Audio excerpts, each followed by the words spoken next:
SIR এর নাম করে যেই বদমাইশি করছে, এক একটা বিধানসভা থেকে 50, 60, 70 হাজার করে নাম বাদ দিচ্ছে। কি এজেন্ডা? কি এজেন্ডা? মমতা বন্দ্যোপাধ্যায়ের ভোটার বাদ দাও।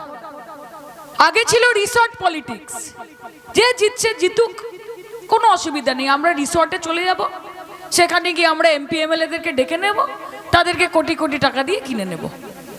এখন বলেছে এত ঝামেলার দরকার কি, সোজা ইলেকশন কমিশনকে কিনে নি। এত ঝামেলার কি আছে, সোজা ইভিএম কিনে নি। এত ঝামেলার কি আছে, এসআইআর করে দাও।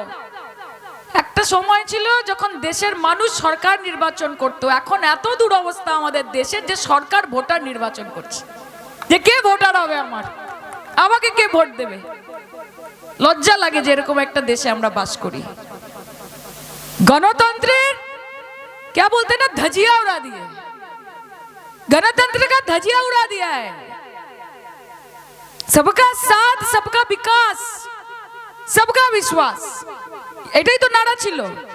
আসলে কি জানেন, खुद का साथ, दोस्तों का विकास, गणतंत्र का विनाश और पूरे देश का सर्वनाश, এটাই হচ্ছে বিজেপির একমাত্র মডেল। এটা ছাড়া আর কোনো মডেল নেই। সোনার বঙ্গাল বানাएंगे, সোনার বঙ্গাল। আগে বাংলা বলে তো নিন ঠিক করে, पहले बोल लीजिए, बनाना तो दूर की बात है।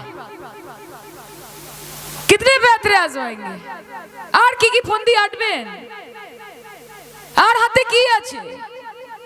তোমার আছে কোটি কোটি টাকা, কারি কারি ক্ষমতা। যে তোমার আছে ইডি সিবিআই, কোটি কোটি টাকা, কারি কারি ক্ষমতা। আর আমার আছে হাওয়াই চটি, সাদা শাড়ি, একটাই মমতা। খেলা হবে, খেলা হবে, খেলা হবে।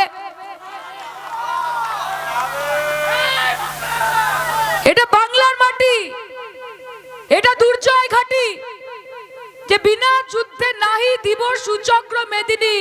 और मोदी जी, ये बंगाल की धरती है, यहाँ पे ईडी की नहीं चलती, यहाँ सिर्फ दीदी की चलती है, यहाँ पे सिर्फ दीदी की चलती है।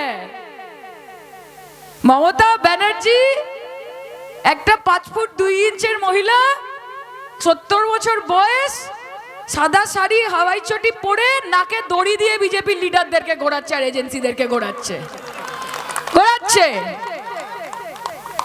গর্ববোধ করবেন যে এরকম নেতৃত্ব দল আমরা করি, গর্ববোধ করবেন। এখন অবধি যদি গোটা ভারতবর্ষে কেউ গণতন্ত্র বাঁচিয়ে রাখে, কেউ যদি লড়াই করে, কেউ যদি আন্দোলন করে, চোখে চোখ রেখে, ভয় না পেয়ে, শিরদাঁড়া না বিক্রি